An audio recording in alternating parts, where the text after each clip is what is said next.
Hi friends, welcome to Shri cooking channel. ನಾನು ಸುನೀತಾ. ಈ ಬೇಸಿಗೆಯಲ್ಲಿ ಹಲವಾರು ಬಗೆಯ ಹಪ್ಪಳ ಸಂಡಿಗೆಯನ್ನು ಮಾಡ್ಬೋದು.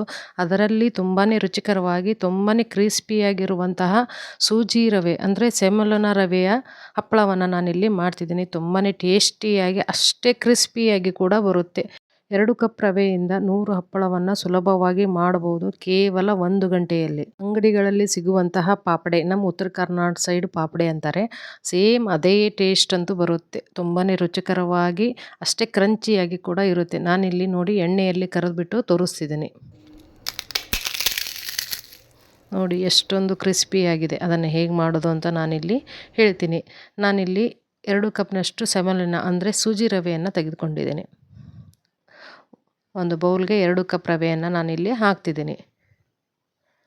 ಹಾಕಿ 4 ಕಪ್ ನೀರನ್ನು ಹಾಕ್ತಿದ್ದೀನಿ. ಅದು ಚೆನ್ನಾಗಿ ನೆನಿಬೇಕು.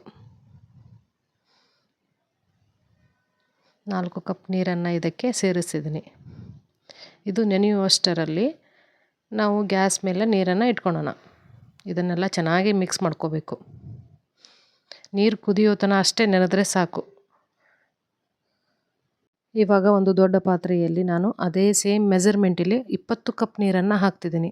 1 ಕಪ್ ರವೆಗೆ ನಾನು 10 ಕಪ್ ನೀರು, ಹಾಗೆ 2 ಕಪ್ ರವೆಗೆ 20 ಕಪ್ ನೀರನ್ನು ಹಾಕಿ ಗ್ಯಾಸ್ ಮೇಲೆ ಇಟ್ಟಿದ್ದೀನಿ. ನೀರು ಚೆನ್ನಾಗಿ ಬಿಸಿ ಆಗಬೇಕು. ಹಾಗೆ ನಾವು ಟಿಫಿನ್ ಮಾಡೋ ಸ್ಪೂನಲ್ಲಿ 2 ಸ್ಪೂನಷ್ಟು ಉಪ್ಪನ್ನು ಇದಕ್ಕೆ ಸೇರಿಸ್ತಿದ್ದೀನಿ ನೋಡಿ.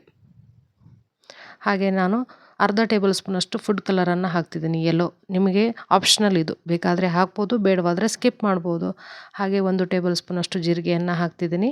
ನೀರು ಕಾಯೋ ತನಕ ಅಷ್ಟೇ ನೆನೆದ್ರೆ ಸಾಕು ಈ ರವೆ. ಇವಾಗ ಇದನ್ನು ಸೇರಿಸೋಣ. ನೋಡಿ ಇಷ್ಟೇ ಇದು ಮಾಡೋದು. ಇವಾಗ ಚೆನ್ನಾಗಿ ಮಿಕ್ಸ್ ಮಾಡಬೇಕು, ತಳ ಹಿಡಿಲಾರ್ದಂಗೆ. ನಾವು 2 ಕಪ್ ರವೆಯಲ್ಲಿ ಸುಮಾರು 100 ಹಪ್ಪಳವನ್ನು ಮಾಡ್ಬೋದು ಈಸಿಯಾಗಿ. ಒಂದು 25ರಿಂದ 30 ನಿಮಿಷಗಳ ಕಾಲ ಮೀಡಿಯಮ್ ಫ್ಲೇಮಲ್ಲಿಟ್ಟು ಚೆನ್ನಾಗಿ ಕುದಿ ಬರಬೇಕು. ನಿಮಗೆ ಫುಡ್ ಕಲರ್ ಬೇಕಾದರೆ ಹಾಕ್ಬೋದು, ಬೇಡವಾದರೆ ಸ್ಕಿಪ್ ಮಾಡ್ಬೋದು. ನಮ್ಮ ಚಾನಲಲ್ಲಿ ಅಕ್ಕಿ ಹಿಟ್ಟಿನ ಹಪ್ಪಳ, ಅಕ್ಕಿ ಸಂಡಿಗೆ, ಆಲೂಗಡ್ಡೆ ಚಿಪ್ಸ್ ಎಲ್ಲವನ್ನು ನಾನು ಅಪ್ಲೋಡ್ ಮಾಡಿದ್ದೀನಿ. ಯಾರು ಬೇಕೋ ಅವರು ನೋಡ್ಬೋದು. ಡಿಸ್ಕ್ರಿಪ್ಷನ್ ಬಾಕ್ಸ್ನಲ್ಲಿ ಲಿಂಕನ್ನು ಕೊಟ್ಟಿರ್ತೀನಿ. ನೋಡಲಿಕ್ಕೆ ತುಂಬಾ ಚೆನ್ನಾಗಿ ಕಾಣುತ್ತೆ ಅಂತ ನಾನು ಫುಡ್ ಕಲರನ್ನು 2 ಮಾಡಿದ್ದೀನಿ. ನೋಡಿ ಈ ಥರ ತಿಕ್ಕಾಗಿ ಇರಬೇಕು, ಚೆನ್ನಾಗಿ ಕುದಿ ಬರಬೇಕು. ಇವಾಗ ಗ್ಯಾಸನ್ನು ಆಫ್ ಮಾಡಿ ಒಂದು 10 ನಿಮಿಷಗಳ ಕಾಲ ತಣ್ಣಗಾಗಲಿಕ್ಕೆ ಬಿಟ್ಟು ನಾನು ಒಂದು ಪಾತ್ರೆಗೆ ಇದನ್ನು ಹಾಕ್ಕೊಂಡಿದ್ದೀನಿ. ಇವಾಗ ಒಂದು ಸೀರೆ ಮೇಲೆ ಒಂದು ಪ್ಲಾಸ್ಟಿಕ್ ಕವರನ್ನು ಹಾಕಿದ್ದೀನಿ ಬಿಸಿಲಲ್ಲಿ. ಒಂದು ಸಾರಿನ ಸೌಟಿಂದ ಈ ಥರ ನಾವು ಸೆಟ್ ದೋಸೆ ಹಾಕ್ತೀವಿಲ್ಲ ಆ ಥರ ಹಾಕ್ಕೊಂಡು ಹೋಗಬೇಕು.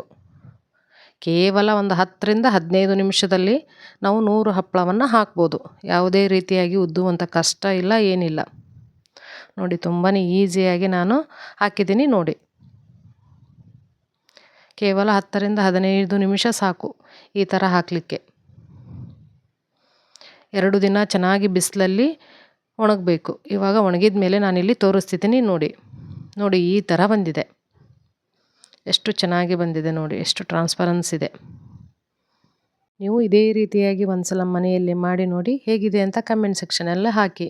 ಯಾರೆಲ್ಲ ಹೊಸೊಬ್ಬರು ನಮ್ಮ ಚಾನಲನ್ನು ನೋಡ್ತಾ ಇದ್ದೀರಾ, ದಯವಿಟ್ಟು ನಮ್ಮ ಚಾನಲನ್ನು ಸಬ್ಸ್ಕ್ರೈಬ್ ಮಾಡಿ ನೋಡಿ. ಹಾಗೆ ಈ ವಿಡಿಯೋ ಇಷ್ಟ ಆದರೆ ವಿಡಿಯೋಗೊಂದು ಲೈಕ್ ಕೊಟ್ಟು ನಿಮ್ಮ ಫ್ರೆಂಡ್ಸ್ ಆ್ಯಂಡ್ ಫ್ಯಾಮ್ಲಿಗೆ ಈ ವಿಡಿಯೋನ ಶೇರ್ ಮಾಡಿ. ಹಾಗೆ ಇವಾಗ ಒಂದು ಎಣ್ಣೆಯಲ್ಲಿ ಕರೆದು ತೋರಿಸ್ತಿದ್ದೀನಿ ನೋಡಿ, ಎಷ್ಟು ಚೆನ್ನಾಗಿ ಅರಳುತ್ತಿದೆ ಅಂತ. ಮಾಡೋದಂತೂ ತುಂಬಾ ಈಸಿ. ನೀವು ಒಂದ್ಸಲ ಟ್ರೈ ಮಾಡಿ ನೋಡಿ.